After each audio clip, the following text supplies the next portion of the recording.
Okay, hi guys, my name's Eric Thompson. I'm the head of school for Whitecliffe's School of Design Innovation, and this is one of the program leaders for the most magnificent Masters of Creative Enterprise and Innovation that we've recently launched just in July. Yep. And Dr. Mark Bradford is delivering the program to our first cohort of students. It's exciting. It's exciting. So I've got a bunch of questions for you. My first question is, where did the idea come from? What inspired you to start this Masters? Well, when I started at Whitecliffe, we did a whole new bachelor's, which was to replace the specialisation out of the old BFA. And I spent about a year talking to a whole lot of industry people, and something in the back of my mind while we were writing the bachelor's was like, oh, would it be really cool to do a Masters in innovation and something quite different to actually look at using design thinking, design problem solving, because as creatives we're always sort of fixing problems and stuff like that. So I sat down and just started trying to research stuff, and there are a lot of masters out there like MBAs and Masters of Designs and some innovation, but they're all very much business orientated, and there wasn't really one where you could sort of, not freestyle, but was quite open. And so then I started talking to a lot of founders and businessmen and venture capitalists and people like that have set up, to grow the economy and benefit communities, and just, instead of making money, I wanted some students to actually create wealth so other people could benefit. Yep. And one of the biggest things that happened is when we were talking to everybody in the discussions was that resilience was a really big problem.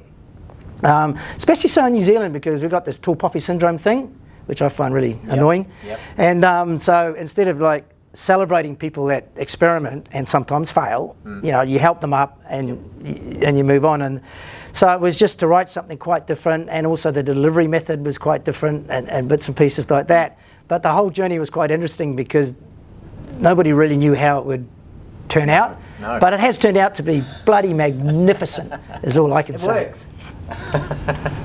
Okay, that sounds great. So who's the audience for this Masters? Who did you have in mind when you were considering these ideas and talking to founders and entrepreneurs last year?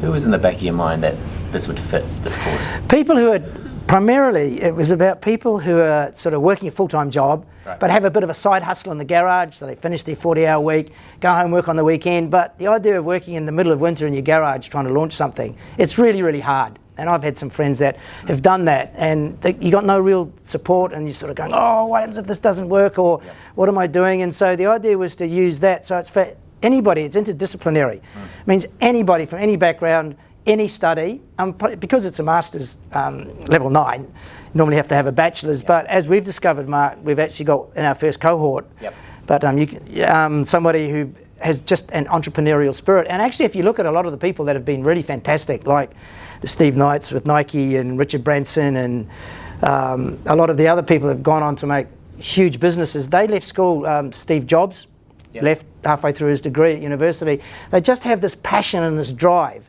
and that's what we wanted to do with this, and Whitecliffe and the people and talking to staff, but it's also talking to the industry and people like that, is they really wanted a bit of a safety net that Whitecliffe can provide. It's better than doing it in your own garage. At 4 o'clock in the morning, you can come here and do it. So we've got pastoral care and a really network, but it was just the feedback. And also really important, about the time I was writing it, or we were putting it together, there was a lot of stuff coming out in the New Zealand media about a lot of founders being almost ripped off by venture capitalists and people investing in them, and sort of saying, what a great idea you've got, but we'll take over now, and they're sort of left behind. And that they had nobody to talk to, no support. So a lot of the stuff, existing founders, we were chatting to about that, and they said it was really important for them to be in a safe environment and to be looked after, and that was the real feedback. And the best thing for me would have to be is saying that this was a collaborative, strategic decision to write this program using industry and people who've been through it, understand what's missing from other courses, and to make it really unique for us. So that's really what it was. Actually, one of the things that came through quite clearly in interviews was this idea of drive. Why do you think drive's so important if you come and do this course? I mean, it's a cool word, but why is it important? And I'm really, really chuffed you said drive rather than passion, because I'm not a big fan of, you got a passion project. That's not enough. Just because you like something and it's wonderful and it's your passion, that won't get you through the hard times. But as you rightly said, Mark, if you've got drive to do this thing, make it happen. We're here to support you in that. And later on, you can become passionate about it. And it's a funny little story. I remember one great entrepreneur, when I was looking and reading a little bit about him, he said that he made all his money out of widgets, wing nuts, and stuff like that. He said, I don't have a passion for nuts and bolts, but I had a drive to build a business with nuts and bolts. And he said, now that I'm a billionaire, yeah, I've always been passionate about nuts and bolts. But his point was, no, he was not passionate about it to start with. But it turned into a passion, and coming full circle, that's back to what you're saying. If you've got to have the drive, and it's purely to get you through the hard times, which will happen. Yeah, I think that's right. And I think what we've found is, coming back to your other point, was that there's a huge range of students, isn't there, that have come to this course. And so all the way from people with 2 master's degrees, one with 3, who's decided not to do it, but double masters in science, engineering, through to purely postgrad qualifications, all the way through to people with no degrees at all who are thriving. So I think that's where that drive thing comes. Everybody, no matter what the background is, has to have that drive, don't they? And it really have to, and they have to have some innate resilience. It's like if they fail, or you go, no, that's rubbish, do it again, redo it. It's like, build, test, learn is the mantra of the whole program. Because the only way you're going to learn if you build it, break it, and redo it. Experimentation. I think you sent me a video clip of Jeff Bezos. He said, if you don't experiment, you'll never actually create anything that's worth anything. That's right. And experiments mean failing sometimes. And it's getting that whole opinion and attitude, drive on, take the learnings from the failures, and it's also the great thing that we use is the double diamond, which I'm sure you'll explain at your turn, is the great concept of the double diamond. So, but it is that, and what we've seen, some of the first cohort were it's a little bit wobbly to start with, but once they realise that, yes, if I do this, I can get to here, and their first outputs at the end of the first semester have been absolutely fantastic. I think we encourage intelligent failures. Yes. Is the word we love. We talk about Amy Edmondson and the idea of intelligent failures and the psychology of failure. We talk about that as well in the course. And so how does that link to kind of what you learnt last year talking to entrepreneurs and founders, and why was that important to bring in this kind of idea of, as you mentioned before from Bezos, is what do we learn outside the industry that we want to bring into the course?